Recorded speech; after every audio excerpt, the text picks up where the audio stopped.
നമസ്കാരം. ഇന്ന് രാവിലെയാണ് തിരുവാതുക്കലിൽ ഇന്ദ്രപ്രസ്ഥം ഹോട്ടൽ ഉടമയെയും ഭാര്യയെയും കൊല്ലപ്പെട്ട നിലയിൽ കണ്ടെത്തിയത്. ഇന്ദ്രപ്രസ്ഥം ഓഡിറ്റോറിയം ഉടമ വിജയകുമാർ, ഭാര്യ മീര എന്നിവരെയാണ് വീടിനുള്ളിൽ മരിച്ച നിലയിൽ കണ്ടെത്തിയത്. രാവിലെ എത്തിയ ജോലിക്കാരിയാണ് ഇരുവരെയും വീടിനുള്ളിൽ മരിച്ച നിലയിൽ കണ്ടെത്തിയത്. ഇവർ വിവരമറിയിച്ചതോടെ പോലീസ് സംഘം സ്ഥലത്ത് എത്തുകയായിരുന്നു. പിന്നീടാണ് വാർത്ത പരക്കുന്നത്. കോട്ടയം വെസ്റ്റ് പോലീസാണ് സ്ഥലത്തെത്തിയത്. തിരുവാതുക്കൽ എരുത്തിക്കൽ അമ്പലത്തിന് എതിർവശമുള്ള വീട്ടിലായിരുന്നു ഇരുവരെയും മരിച്ച നിലയിൽ കണ്ടെത്തിയത്. അതിക്രൂരമായി മുൻവൈരാഗ്യത്തെ തുടർന്നാണ് ഇവരെ കൊലപ്പെടുത്തിയിരിക്കുന്നത് എന്നതാണ് പോലീസിന്റെ നിഗമനം. രണ്ടുപേരുടെയും മുഖത്ത് മാരകമായി പരിക്കേറ്റിട്ടുണ്ട്. കോടാലി ഉപയോഗിച്ചാണ് രണ്ടുപേരെയും വെട്ടിക്കൊലപ്പെടുത്തിയത് എന്നതാണ് ഒടുവിൽ ലഭിക്കുന്ന വിവരം. 2 മുറികളിലാണ് മൃതദേഹം കണ്ടെത്തിയത്. സംഭവവുമായി ബന്ധപ്പെട്ട് പോലീസ് അന്വേഷണം ഊർജിതമാക്കിയിട്ടുണ്ട്. കൊലപാതകത്തിന് ഉപയോഗിച്ചതെന്ന് കരുതുന്ന കോടാലി വീടിന് സമീപത്ത് നിന്നും കണ്ടെത്തി. സംഭവത്തിന് പിന്നിൽ ഇതര സംസ്ഥാന തൊഴിലാളിയായ അമിത് ആണെന്ന സംശയം ശക്തമാകുന്നുണ്ട്. ഇതിന് കാരണം ഇയാളുടെ മുൻകാല പ്രവർത്തികളാണ്. മാസങ്ങൾക്ക് മുമ്പ് സ്വഭാവദൂഷ്യം കാരണം ഇതര സംസ്ഥാന തൊഴിലാളിയെ ജോലിയിൽ നിന്ന് വിജയകുമാർ പിരിച്ചുവിട്ടിരുന്നു. ഫോൺ മോഷ്ടിച്ചതിനാണ് തൊഴിലാളിയെ വിജയകുമാർ പിരിച്ചുവിട്ടത്. ഇതിനൊപ്പം ഈ ഫോൺ ഉപയോഗിച്ച് ഇയാൾ, അതായത് അമിത്, 1 കോടിയുടെ തട്ടിപ്പ് നടത്തിയെന്നും സൂചനകളുണ്ട്. അന്ന് ഇയാളെയും ഭാര്യയെയും പോലീസ് അസമിൽ ചെന്നാണ് കസ്റ്റഡിയിലെടുത്തത്. അതിനുശേഷം തിരുവാതുക്കൽ കൊണ്ടുവന്ന് തെളിവെടുപ്പുമൊക്കെ നടത്തി. ഇന്ദ്രപ്രസ്ഥ എന്ന വിജയകുമാറിന്റെ സ്ഥാപനത്തിലെ ജീവനക്കാരനായിരുന്നു അമിത്. അതിനിടെ തിരുവാതുക്കലിലെ വീട്ടിലെ സ്ഥിരം വാച്ചർ അവധിയെടുക്കുകയും ചെയ്തു. ഈ സമയമാണ് അമിത് വീട്ടിലെത്തിയത്. 1 മാസം ജോലി ചെയ്ത ശേഷം ഭാര്യയെയും ഇവിടേക്ക് കൊണ്ടുവന്നു. അത് കഴിഞ്ഞ് 15 ദിവസം കഴിഞ്ഞ് സ്ഥലം വിട്ടു. പിന്നീട് ഈ വീട്ടിലേക്ക് ആരോ മതിൽ ചാടി കടന്നു. CCTVയിൽ ഇത് തെളിഞ്ഞു. അമിതാണ് ഇതെന്ന് ബോധ്യപ്പെട്ടു. അതിനുശേഷമാണ് വീട്ടിൽ നിന്നും മൊബൈൽ മോഷ്ടിക്കുന്നത്. CCTV പരിശോധനയിൽ ഇതും അമിതാണ് ചെയ്തതെന്ന് തെളിഞ്ഞു. ഇതോടെയാണ് പോലീസിൽ പരാതി നൽകിയത്. അസമിലെത്തിയാണ് അന്ന് ഭാര്യയെയും ഭർത്താവിനെയും ഒക്കെ അറസ്റ്റ് ചെയ്തത്. ഇതിന്റെ പക അമിത്തിന്റെ ഉള്ളിലുണ്ടായിരുന്നു. ഇത് വിജയകുമാറിന്റെയും മീരയുടെയും ജീവൻ എടുക്കുന്നതിന് കാരണമായോ എന്നാണ് പോലീസ് ഇപ്പോൾ അന്വേഷിക്കുന്നത്. 80,000 രൂപയ്ക്ക് മുകളിൽ വിലയുള്ള ഫോണാണ് അന്ന് മോഷ്ടിച്ചതെന്നാണ് സൂചന. CCTV ദൃശ്യം റെക്കോർഡ് ചെയ്തിരുന്ന DVR, അതായത് ഡിജിറ്റൽ വീഡിയോ റെക്കോർഡർ, പ്രതി മോഷ്ടിച്ചിരുന്നു.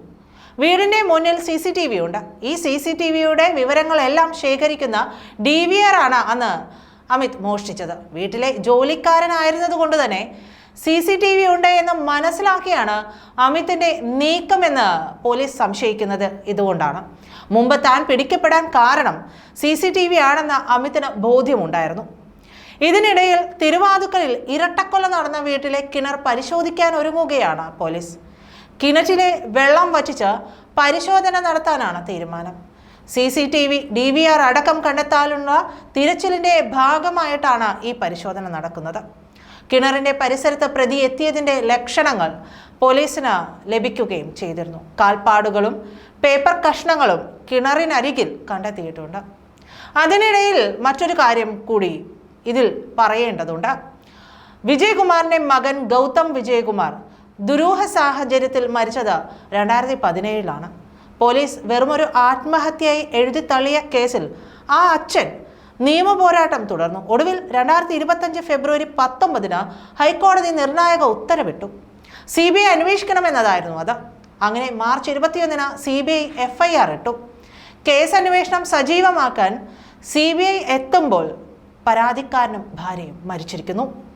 നാടിനെ നടുക്കിയ ഇരട്ടക്കൊല തന്നെയാണിത്. എന്തായാലും ഇതേ വിജയകുമാറിന്റെ നിയമ പോരാട്ടമാണ് 2025 ഫെബ്രുവരി 19 ഹൈക്കോടതിയുടെ CBI അന്വേഷണത്തിലേക്ക് കാര്യങ്ങൾ എത്തിച്ചത്.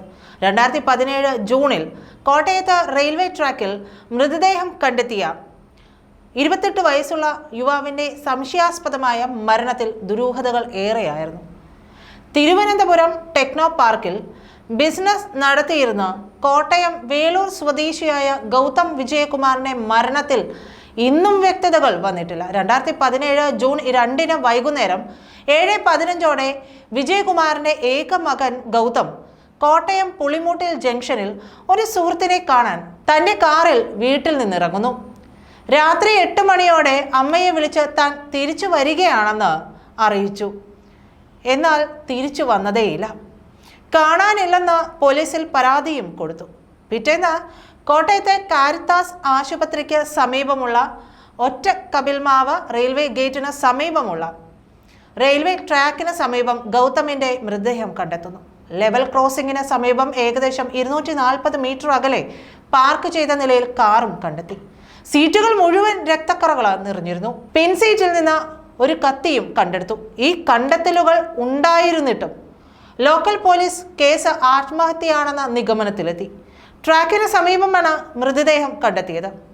ശരീരം സ്വയം മുറിവേൽപ്പിച്ച് ട്രെയിനിന് മുൻപിൽ ചാടിയെന്ന പോലീസ് റിപ്പോർട്ട് ഒറ്റ നോട്ടത്തിൽ തന്നെ ഹൈക്കോടതി തള്ളി.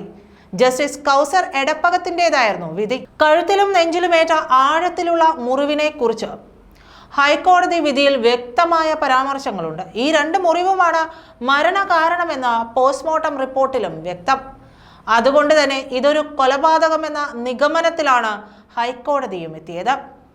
പോലീസ് അന്വേഷണത്തിൽ അതൃപ്തി പ്രകടിപ്പിച്ച ഗൗതമിന്റെ മാതാപിതാക്കൾ മകന്റെ മരണത്തിൽ CBI അന്വേഷണം ആവശ്യപ്പെട്ട് ഹൈക്കോടതിയെ സമീപിക്കുകയായിരുന്നു. അന്വേഷണം ഏറ്റെടുക്കാൻ CBI ആദ്യം എതിർപ്പ് പ്രകടിപ്പിച്ചെങ്കിലും പോസ്റ്റ്മോർട്ടം റിപ്പോർട്ട് പരിശോധിച്ച കോടതി കേസ് CBI അന്വേഷിക്കണമെന്ന് ഉത്തരവിടുകയാണ്. അസ്വാഭാവിക മരണങ്ങളുമായി ബന്ധപ്പെട്ട CRPC സെഷൻ 174 പ്രകാരമാണ് കേന്ദ്ര ഏജൻസി ഇപ്പോൾ കേസ് രജിസ്റ്റർ ചെയ്തിരിക്കുന്നത്. കഴിഞ്ഞ മാസം 21-നാണ് കേസെടുത്തത്. CBIയുടെ തിരുവനന്തപുരം സ്പെഷ്യൽ ക്രൈംബ്രാഞ്ച് യൂണിറ്റിലാണ് അന്വേഷണ ചുമതല.